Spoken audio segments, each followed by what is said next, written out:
And then we'll get started. My name is Terri Maxwell, and I'm a serial entrepreneur trying to use my business growth skills to do as much good in the world as possible.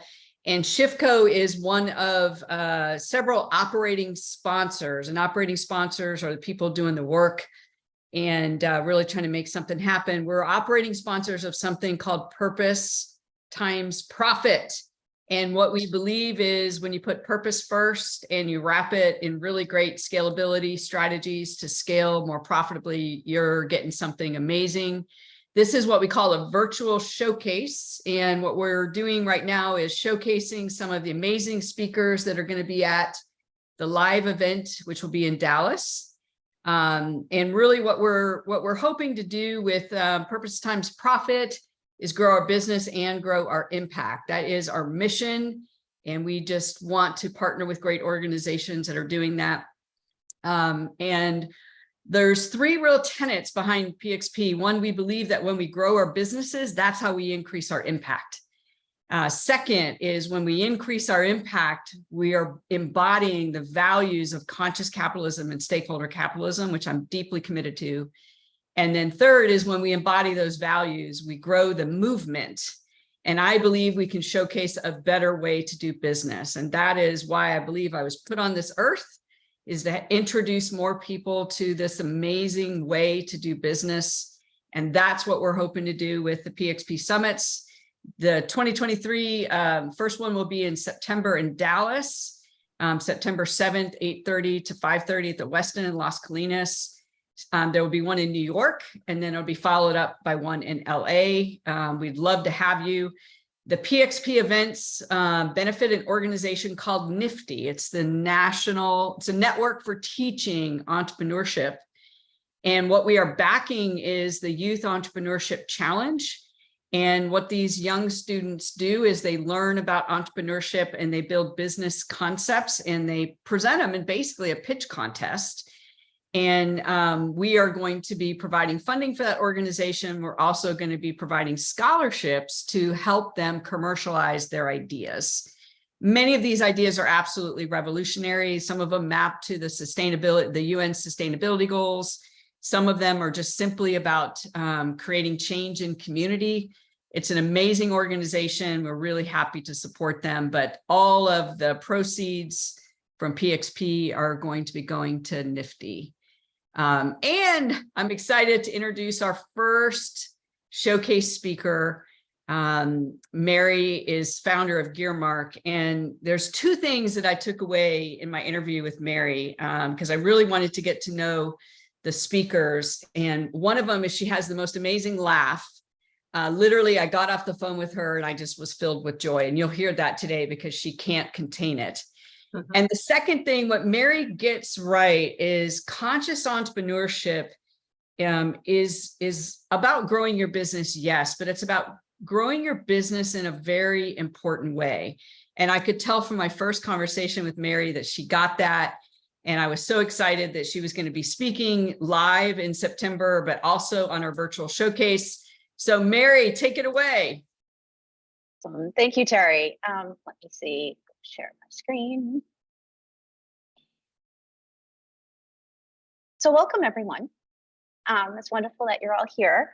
And to get started, today we're going to talk about awareness and how it can improve your bottom line. Because sometimes awareness gets a bit of a bad rap, right? So, and this is how we're also going to show about expanding your community and increasing revenue, because it all kind of correlates together.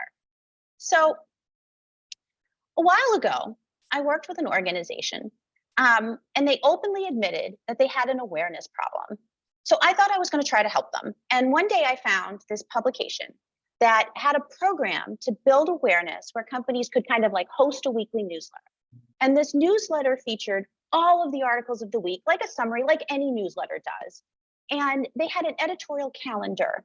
And it had all these different topics, so you could choose which month or week you wanted to participate and best fit your brand. So the newsletter would seem as if the organization designed it. And it was all pretty neat. Now, the email would be sent to over 100,000 subscribers. And these subscribers were people from the organization's target market. They were in IT. And it was just seemed like an amazing fit. So the publication mentioned how the hosting organization could track how many people clicked on the ad and other information that they offered, and they could also track it on their site. And for IT advertising, it wasn't too expensive. It was like, again, $5,000 to $7,000 to host 2 emails to 100,000 people, 100,000 subscribers in their base. And they had a decent click-through rate for the email program. And the awareness generated within the 2 emails would just be absolutely amazing. I mean, connecting with someone once is a great introduction, but connecting twice to get that brand recognition and to get people curious to learn more about the organization. So to me, there was no way for them to lose. If anything, this program would have introduced their brand to thousands of new customers.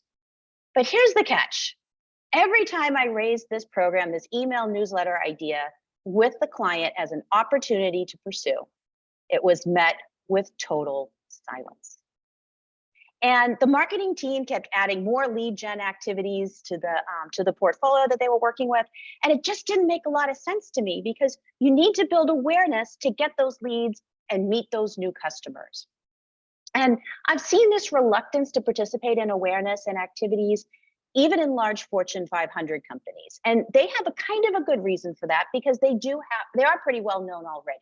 So in one organization, there was a product that I was working with that was participating in a product showcase.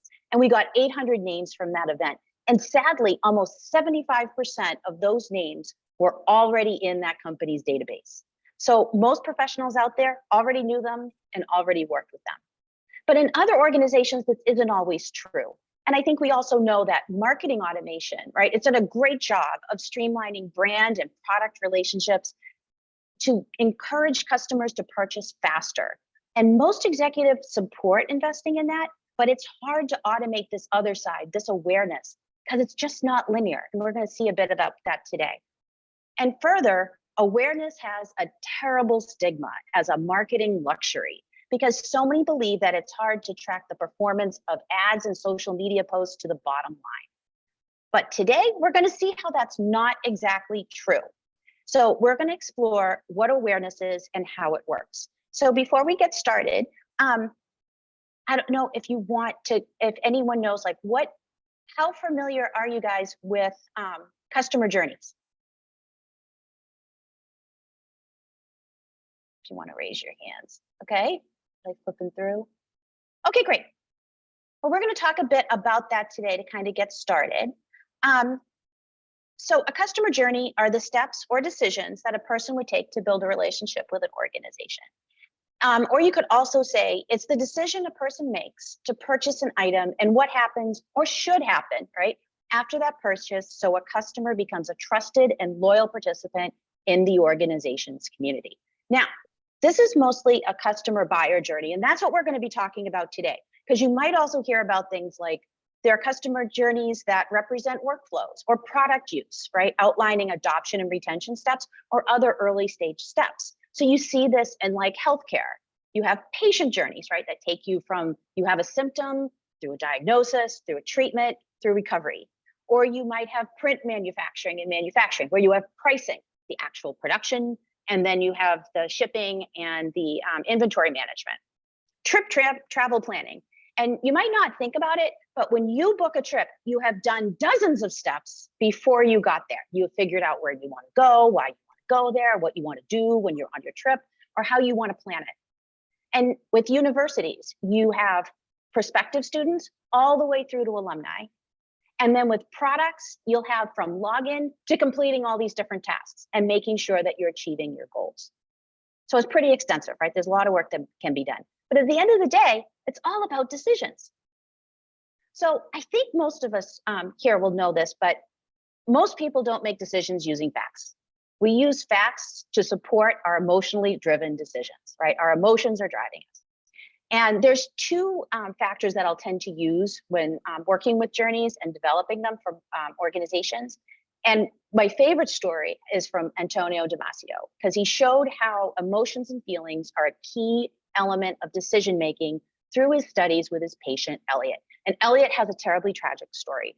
He was formerly a successful stockbroker, and he had his frontal lobe tumor removed. And after the removal, he couldn't hold on to his job, He lost his marriage. He made some disastrous business decision. He then remarried the wrong person and quickly got a divorce. And those collected experiences within a very short time would be overwhelming to any of us. But he felt no emotion about what happened. And his brain just couldn't connect to those somatic markers. And as we know, we all have them, right? These physical feelings that are based on memories of past experiences, and they play a key role in helping us filter options and provide a shortcut for decision making. So if you have a lot of life experiences, get a lot of feelings about people and situations and circumstances, and that's going to help you to make a comfortable decision. We're not going to talk about the idea of a comfortable decision today. That's a whole topic unto itself, right? But note that anything from a smell to experiencing a person with a similar personality could spark a memory. Now, sadly, the part of Elliot's brain that was connected to his somatic markers was damaged. So he was constantly overwhelmed by the options available to him, and he didn't have any feelings about the options. And so because of that, he made no decisions or chose poorly. In one example, in one of the articles about this case, they would ask Elliot what he wanted for lunch. And Elliot would come back with option after option after option with pros and cons, and you could do this and you could do that, but he just couldn't decide. And that's when they started realizing that there's something else going on, that it's not about, that decision-making doesn't happen just logically or consciously. So in addition to using somatic markers and feelings to make decisions, we also decide to make a change when life is too unbearable to continue as is, right? It's more comfortable to change than to keep life going.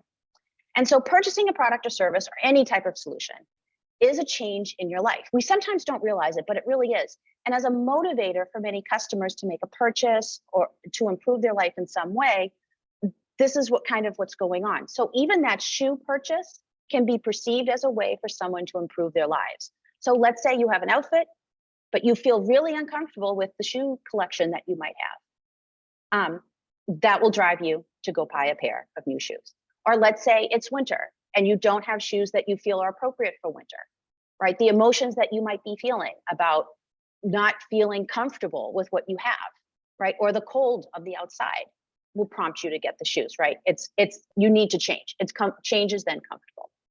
So if you want customers to choose your organization's product or service, you need to somehow connect to either somatic markers in some way, right? Not exactly, but in some way or somehow, and their desire to prove their lives and make that change. And one way to do that is to understand how and why they emotionally chose your solution and the facts they choose to validate that decision. And the only way you can do that is to know who these people are.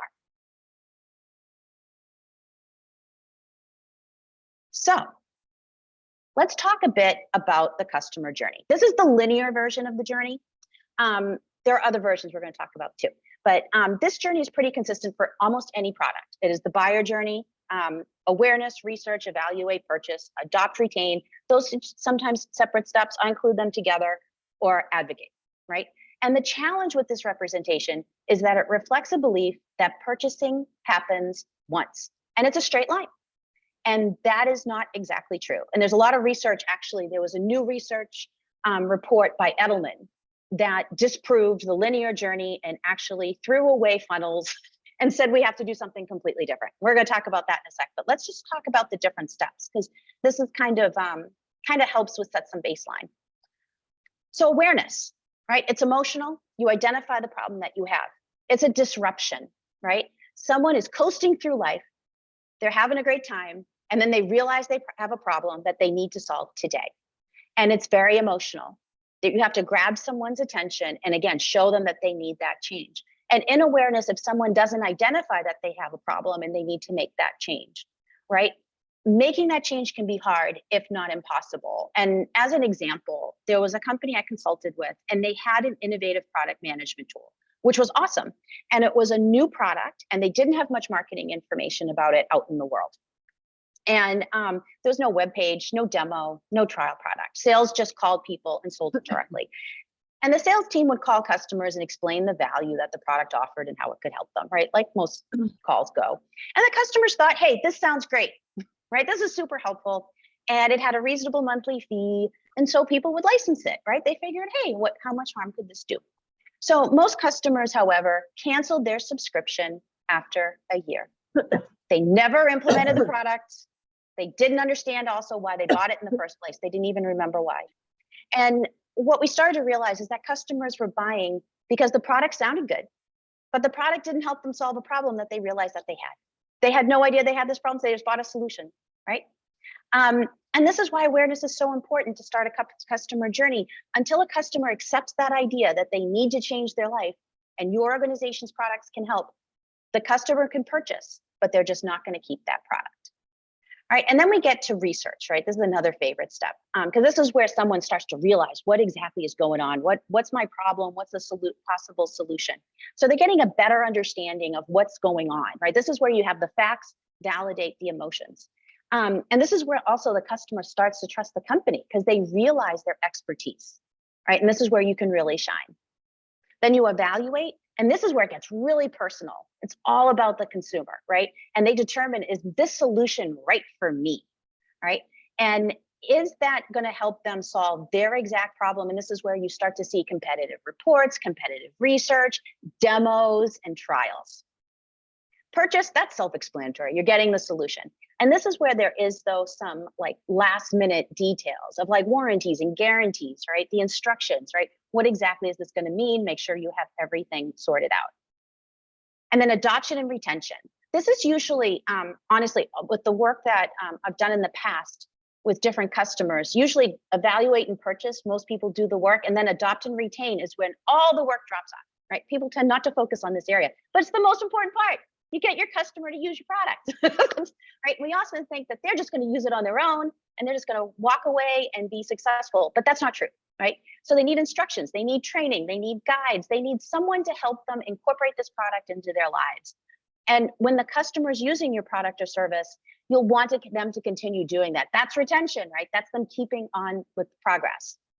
And my favorite step in all of this, and is usually neglected along with awareness, is advocacy, right? Sharing and encouraging others to use it, right? So this is where you can encourage others and train them on how to best share their stories and experiences with others, and encourage existing customers to work with new customers or even other existing customers to solve their problems and help communicate out what this solution can do and its possibilities, and start to build community. Because this is where, if you take a different look at the customer journey, it also builds community, right? We often don't think about it that way, but with awareness, you're introducing someone to the community, right? Your organization, your company, right? So the customer starts to understand what you're trying to do and what can you offer them, right? And what would this look like to be part of it? And they start to learn more about that in research. How can the company help them achieve their goals? What can this organization do? And they're going to start to naturally investigate, how does this all work, right? And evaluate. They get to see that a little more firsthand, right? To determine if this is the right community to be part of, right? And show them how they can belong and fit in, right? What do you have to offer to be part of this community, right? And what value will the community bring them? Purchase, they join. And adoption and retention, that's when it really shines. Again, we see back with the customer journey, right? With the more purchase steps, is they're using the solution. So they're part of the community, they're contributing to others and collaborating, right? And they're part of something larger than themselves. And then with advocate, right? They're an active member of the community who's empowered to recruit other new members from their own community and engage existing members. I see the power of advocacy is the same power of awareness, right? Because it's all starting to come together. But before we talk about the circle, I want to finish the journey discussion, right? Because you might see this too out in the world, because a lot of thought leaders, when they saw that straight line, they're like, this isn't quite right? This doesn't really work. So they revisited the journey and they created one in a figure 8. Now, I tend to see a journey as a circle. We're going to see the circle version, but I tend to see it so you have the company here and you can be far away or you can be up close. So when you purchase, you can spiral up. So like, let's say you buy through a cross-sell or upsell opportunity, right? Or let's say you're part of a VIP program or a customer council, you're getting closer. But you might also go further away. And an example that I'll use is, let's say, parents with children's toys. They might be really engaged and involved with the brand. So when they're there, they're really close to the brand. But as their kids get older, maybe not so much. But that doesn't mean they're out of the community. because they might recommend that brand of toys to other people, right? So you're always still within that community. You're playing a different role. That doesn't mean you throw them away, right? Because sometimes we see that in organizations. So again, Edelman, right? They have the annual trust barometer, and they issued recently a special report where they discovered that the traditional sales funnel and buying relationships is too dynamic to be linear. I was absolutely thrilled to see this, because this is actually what happens. Is that in the middle, it's about trust. And that's really what this is all about, is how to build trust in a relationship with a brand. And engagement, you have action, you have purchase, communication, and notice advocacy, right? And some of these stats are just amazing, and I have to share, like 78% of customers uncover things that attract and make them loyal to a brand after the first purchase, right? 58% do research before buying, and 50% do it after, right? So this is an ongoing process. And I think the most impactful statistic is 79% consume brand content, participate in brand activities, connect on social media, and share feedback. That's not the purchase journey. That's all these other steps. I think that was just the most amazing thing that to see this report really point out. Connecting advocacy to awareness. We mentioned this a little bit about how advocates start to connect to their own community, right? Because one thing we have to remember too, customer relationships, they're fluid, right? They're continuous, they change, they're impermanent, they come and go based on what they need. And if they feel that you listen to them and include them, right? We don't talk about that very much, but it's true. Advocates for your company are those who want to share their experiences with others, and they also want to see your organization succeed. And this action starts the loop, right? But this time it's within their own community. And it's during advocacy that your customers become an active part of your organization's community. And they might get so involved that they become brand ambassadors. They could become business development executives for you. They sell for you. They're doing all these referrals, right? They're selling. They're actually booking for you. They don't just buy from your organization, right? They might be sharing ideas for new features or programs. I know I've been on a number of different calls with customers where they're begging to talk to product managers because they have product ideas, right? They want to be involved, right? Or they might be in the support community. They might be involved in a forum, or they might be wanting to train people, right? And start to almost complement your employees. They also become marketers. They're sharing their stories, right? They might be sharing articles, managing their own social media channels, right? And they might even become subject matter experts in your area. This is not a bad thing. They're not competition. They're complementing you, right? They could become product marketers, sharing customer benefit stories, creating demos, right? And if we look at why a customer story is so powerful, because to me, they're the most powerful thing. I'll talk about them all day long. I think my clients sometimes think they get sick of hearing it because they know I'm going to come up with the story, right?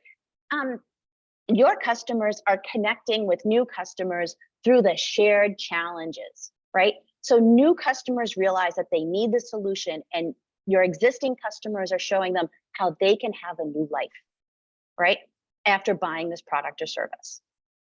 And this kind of leads us to word of mouth, because you can't talk about this without talking about word of mouth for a little bit. And according to Nielsen and its Global Trust in Advertising study in 2021, they surveyed 40,000 people across 56 countries, like all around the world, and found that 88% of consumers trusted recommendations from people they knew, right? And above all other forms of marketing messaging. And this is why I'm always confused when we discount word of mouth, right? Because some of my best projects were referred to me that way. And there's no bigger compliment to an organization than a customer recommending a product or service. It's a total sign of loyalty, and it's an awareness activity that your customers can do to help build community. It's like reviews. Reviews are word of mouth, right? Articles about your company, even by journalists or bloggers, word of mouth. Press releases or news articles, when you see them, right? Sometimes they can be a little more word of mouth, right? It's pretty important to do. It's an awareness, it's an advocacy activity that also covers awareness, and it shows how advocates can work. This is just a list of all the things you can do, right? And if you notice all these different types of authors, it's your whole community can do awareness for you. So amazing. Some things you might have to pay for, like ads or to be in an event, right? But being an event might not be just about you. It could be other people too, right? So there's lots of things you can do. Discoverability digitally. Kind of see this as there's two ways. You've got search and social. And search is very intentional. You know what you want. Usually people who go to search engines, you have something in mind. It's very rare we go there and say, I'm just going to enter something and see what comes up, right? And you're looking to define or solve a problem. Social media is a great opportunity because that's about browsing and curiosity. You go on a feed, you're flipping through, you're more open-minded, what's happening with friends. And then let's say you get introduced to a product there, right? And then you get introduced to a problem that you have and you're more open. It might connect to your needs. You might realize, oh my goodness, I have this problem, right? It's a great way to introduce an idea. So this is kind of for fun, but it's something to share because I say this to marketers often kind of as a joke, right? Because subconsciously, I think we all know that we want to have that viral marketing ad. We want the viral marketing post. We want the viral article, right? We all do. I do too. And we might believe that customers are going to share it everywhere. I know I do. And see an ad and take action right away. I think we've all been there, right? We think this is going to happen. But is this true? Does your customer see an ad and think, oh my goodness, I have to buy that right now. I really need that. And I hate to say it, they don't. Nobody does this, right? That's not what happens. Your customer sees the ad and they're reminded of your organization. And if that customer doesn't have a problem that you can solve, they just keep going. When I worked at a travel company, they used to have a lot of push for ads. And that's where I used to joke with the marketers all the time. Like, yes, someone will see an ad for a hotel and they're going to just look at that and go, gee, yes, I need a hotel today. That's what I need. I just want to stay outside my home. No, and it's like nobody does. So this gets us back to what goes into creating the journey. What do you have to think about to do this, right? And basically, how does this work for a person? And to me, there's three areas. The first is customer information. And based on my work with clients, companies often believe that they know who their customers are. They do a bunch of research, they define their segments and start with that information. And it's a great start. It's a lot of great information. But based on the behaviors that you're tracking on your site and other digital marketing efforts, you might discover that your customers are making choices that might not make a lot of sense to you, right? But it's not until you talk to them in some interviews that you understand why they're making those choices. And it's around their passions and motivations. And it's that why that can provide you with the insights you need to emotionally connect to them and with your organization. The journey today. It's a great idea to write down what your organization is doing today for the journey for both formal and informal programs. By informal, I mean things that, like, let's say, you're having certain types of conversations. It's not like a formal program where you're tracking results, right? Write it down. It's a step in the journey, right?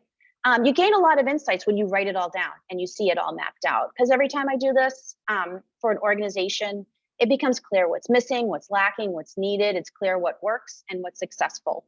And you can also add to it your metrics. So you can have a better idea of what your reach and conversion is. It's just an eye-opening activity in general. And we're going to talk a bit about that later. And don't forget your organization's goals, right? We all know they need to achieve goals. They all have, you need the targets and profits, but they can do good, right? And you need to know what your goals are in your organization so you can create programs that will meet those goals, right? Because at the end, this all has to come together, right?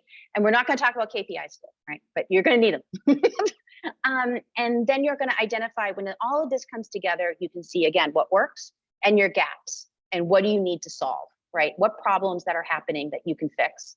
And then you can create a great journey because you can balance what's needed to build your organization's community and get them through the process.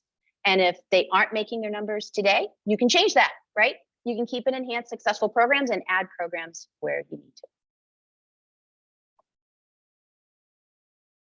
So to me, actions always speak louder than words, especially when it comes to customers, right? Before you understand customers' why, understand what they do, right? And today, I think, especially in the digital side of the world, our customers' communication often comes through metrics and results. And it's a way for us to listen and learn more about them. And it's a great way to scale. But I think, again, it's human nature, right? Sometimes we'll get so focused on the bottom line, like, are we making our revenue? Or like sometimes being in different meetings about, like, we want to prove that we're right in our analysis, right? We know our customers, right? And we might miss what our customers are saying in the data. So we might see a trend that doesn't meet our narratives, right? It's completely different. It might contradict our understanding of our customers. I've seen that, right? People get confused, like what's happening. We dismiss outlier data, right? We might say, oh, it's just a fluke, right? Because it doesn't match the story we want to tell. But in doing this, we're missing key insights that lead us to create the best customer experience. And the bottom line of this, it's never too early for an organization to get a CRM. I just can't stress that enough. It can help us see what's happening truly through the activity in our organization. And there was a startup that I worked with. They got a CRM. They got actually, I would recommend to anyone, Copper. It integrates with Google. It's amazing. They would have in their agency up to 54 interactions before they signed a contract with a customer. 54. When they got the CRM, they pushed that down to 4 interactions before they could say yes or no with great accuracy. They didn't realize how much time that they wasted in conversations that led nowhere. So, and that's great automation, but then you got to remember, we also need a balance. And this kind of gets back to advocacy. I've talked to countless customers. They just want to feel heard. They crave connection. They want to feel included. They want to belong. They really do. It might sound hokey, but they do, right? They're people, right? They want to talk to employees about their ideas. They want to be involved. I hear the same needs again and again. Even if we're talking about something completely unrelated, customers are always bringing this up, right? They want to help companies improve the product that they love. They love your product, right? So spread the word in their communities, and you need to offer them a way to do that, right? And most companies don't. And it's always astounding to me because it's such a missed opportunity. And my personal approach to projects with clients has actually changed over the years. Right now, I'm more collaborative because none of my clients like it when I go into my secret lab. And I'll even say that I'm going to my secret lab. They'll get bummed out because they want to be involved. They want to be part of the solution, right?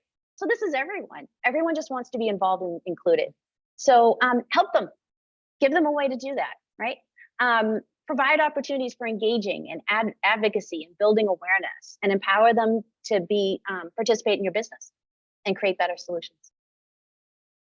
Now, a relationship with an organization is customers start, right, when they know they have a problem, they need help, and they think you might have the answer. And when you automate its customer relationship building activities, sometimes what happens is that you can see the potential to streamline. And that's great, right? Because you can maximize sales and you can scale. But sometimes you focus too much on the sale, right? And that's the fine line. And you lose track and forget who the customers are. And I think one thing that always something to remember, right, is try not to transform how you see your customers. And that doesn't change from seeing them as real people with real problems to being wallets that buy, because it's easy to do. Because eventually, if you see them as wallets that buy, you're going to concentrate conversations solely around what makes the sale, that funnel. And I think we saw Edelman was even saying, yeah, that's not how, no, don't do that, right? Let's not get obsessed with the funnel. Because this is what happens. If you're part of a community, you get increased loyalty, advocacy, engagement, accountability, employee engagement. You get revenue. So how does this come together? So let's talk a bit about the case study, right? And worked with a femtech company. They had 2 fertility products, and one was established and one was new. And the established product had been available for over 30 years and had an international community behind it. It was very targeted. And the new product won a number of awards and was considered to be like very complete, really great. And over time, they were transitioning many customers to the new product, which is great, all right? But one of the challenges, right, is that once you bought the product, you didn't need a new one, right? There was no new version, right, ever. So it was a one-time purchase, right? No opportunities for repeat purchasing. And they tried to offer cross-sell in a store and it just didn't work, right? Didn't work for them. But they had a community, right? What was really incredible is the product reviews. They had paragraphs and beautiful ratings. Like people took like serious time to review them, right? It was amazing how many reviews they had. And then the number of influencers on top of it. They didn't have a formal influencer program. So what would happen is that individuals would decide they love the product so much, they would resell it and they would start writing blogs about their experiences about it, all on their own. No one managed them, right? They also had some educational content at the site, like 1 or 2 articles that had keywords that drove some really great traffic, but they didn't invest in it. So they just had the 1 or 2 articles. And the social media accounts were strong. The firm did an amazing job, right? So we didn't touch that. And they also had a really strong distributor pipeline. They had really great relationships. So they're customers. Unfortunately, we weren't able to talk to them, right? That was a real bummer. So we had to extrapolate who they were based on the data. And we felt that we could safely assume that their customers were mothers or those who wanted to be mothers, who wanted to know more about their bodies and natural living, right? And that seemed pretty consistent. It's not a lot to go on, but it was enough, right? But what we started to notice, like they had this strong community, but there's no real new people, right? So what's going on? So then we looked at their customer journey, and then you can start to see the problem. So awareness was social media and brand awareness of their sister product. So it was informal, right? They didn't perceive awareness as necessary since this new product was made to transition people over, right? So they didn't see the need for this. And they had few active programs to build awareness of who they were. Now, for research, they had a couple articles, right? Some light SEO going on. They had an amazing store, lots of great product information, right? Lots of reviews. Adoption retention, they had some instruction manuals and support. Advocacy was these informal influencer affiliate people floating around, right? With a lot of reviews. So the concentration was, and I'll be honest, this is like this in most companies, right? It's right in the middle, right? Valuation and purchase, right? So what does that mean for the rest, right? And especially when you're in a fertility space, and have to go through this a little bit to give you an idea of what they were up against. So they had 2 giants, right? That had really straightforward like apps on your phone, right? Weren't a device, right? Just integrated with your phone. And they had these machines, these awareness machines, these women's health encyclopedias that had over 250,000 keywords each. Massive, massive, massive awareness. And the other device competitor, it wasn't as accurate. Like technically the apps and the device wasn't accurate, but they had their own set of keywords. It was more than this client company, and it had a strong community, right? Awareness machines. So that's what they're fighting against. So what were their other challenges that were happening in addition to all of this? Online product sales has been the same for 2 years, right? They kind of flatlined. It's not growing, right? Their community is the same. Their product was a one-time purchase product, so they needed ongoing awareness. They only had branded keywords in both paid campaigns and SEO keywords. So this meant that customers would have to know the company name to find it. And you can't build awareness if the prerequisite to find your company is you have to know the company name, right? That's just not going to happen. And then the next part is that they had a great store, but they weren't connecting to customers through awareness or advocacy, right? That just wasn't happening. They had a newsletter, but the subscriber list only included customers, right? So they weren't able to get the word out.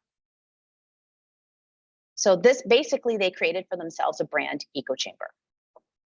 They also needed to clarify some marketing misconceptions, and we're going to go through this a little bit. We're going to start with the keywords because this is something that noticed happening at times.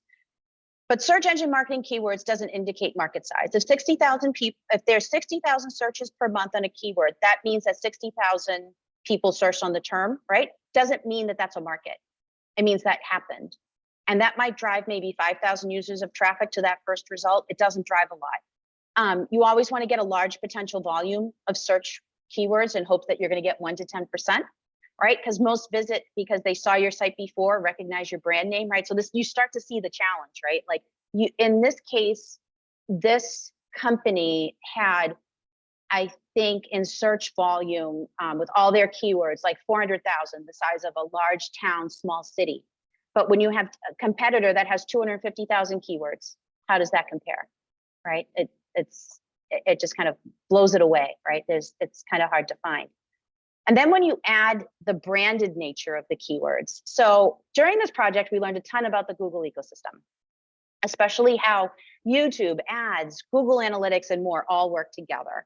So in this case, the Google bot knew what was on the company's website organically, and it knew the organization's name, but it didn't know what the name meant. It had no meaning, right? To the Google bot, it's a string, right?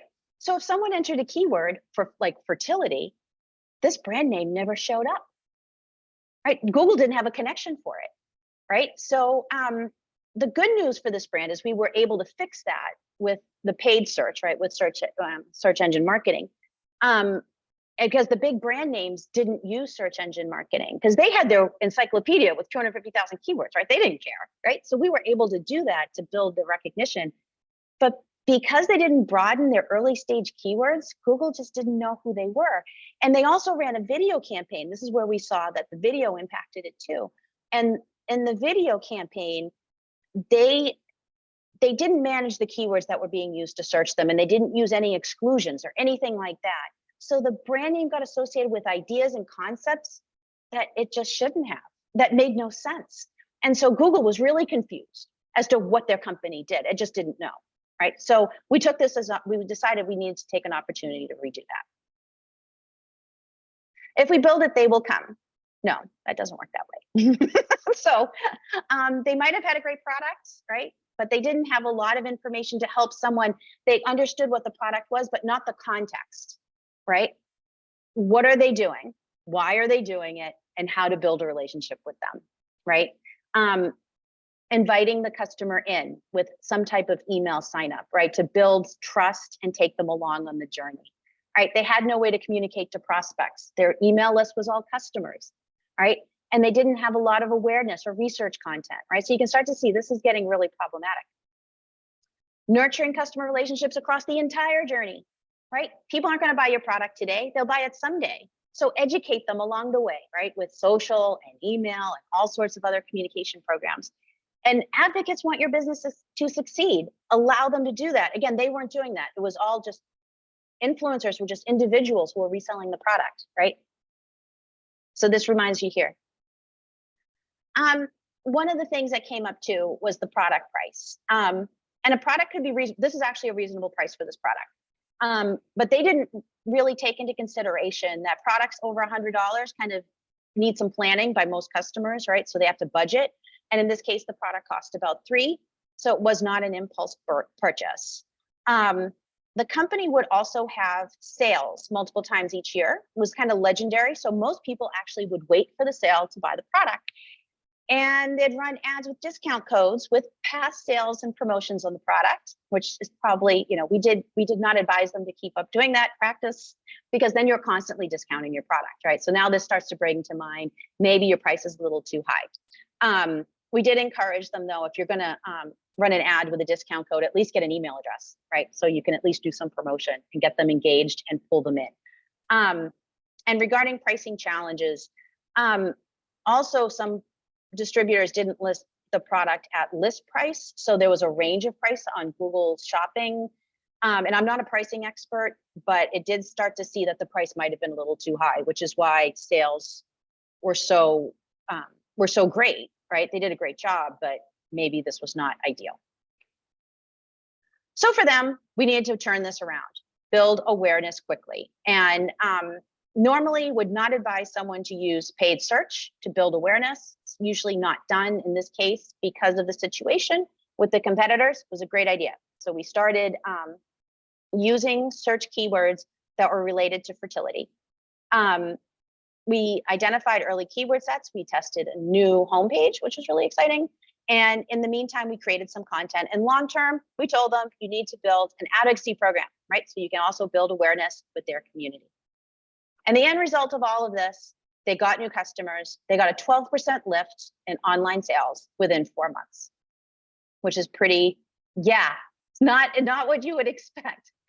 And one of the things that was really neat is that after they had a 30% off sale while this was running, and we noticed that sales slowed considerably. We expected that, right? That sales was gonna fall down. But it also confirmed that some of the newer leads that we got through this search engine marketing campaign, they might have purchased during the promotion as well. So they helped save this a little bit, right? They helped the boost.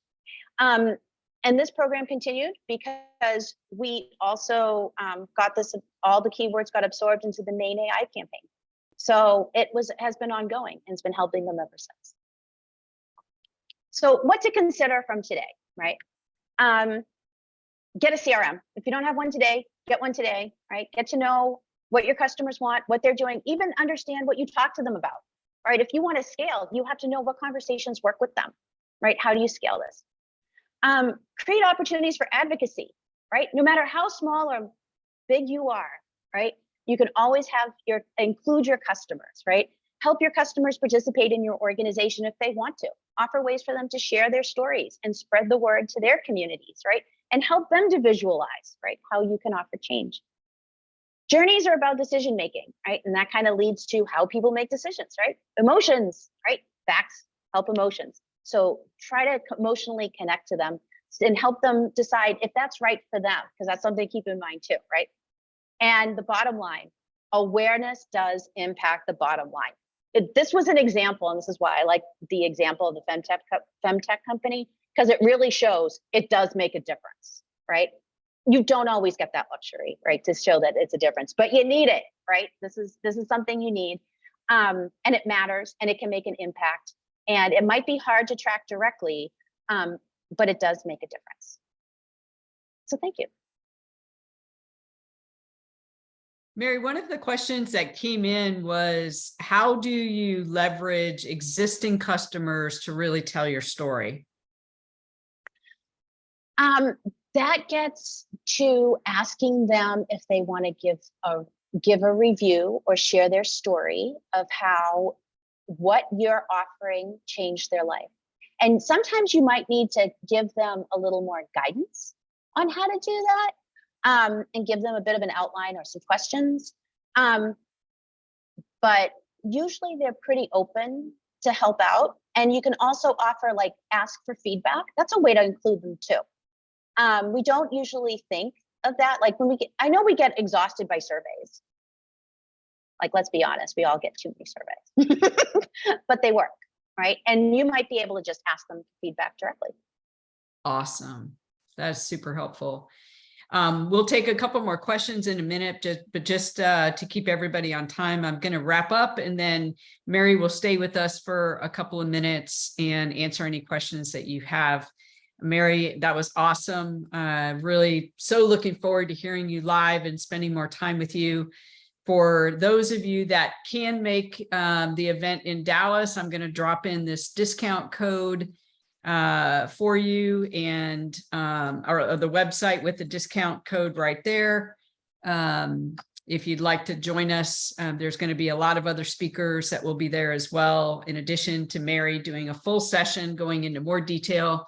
There's a code if you would like to attend. We'd love to have you. It's going to be a great event. We're going to be talking about B Corp certification and how do we grow the movement and how do we scale our businesses to the next level. Authentic marketing. There's a lot on authentic marketing, and another session from Mary on that.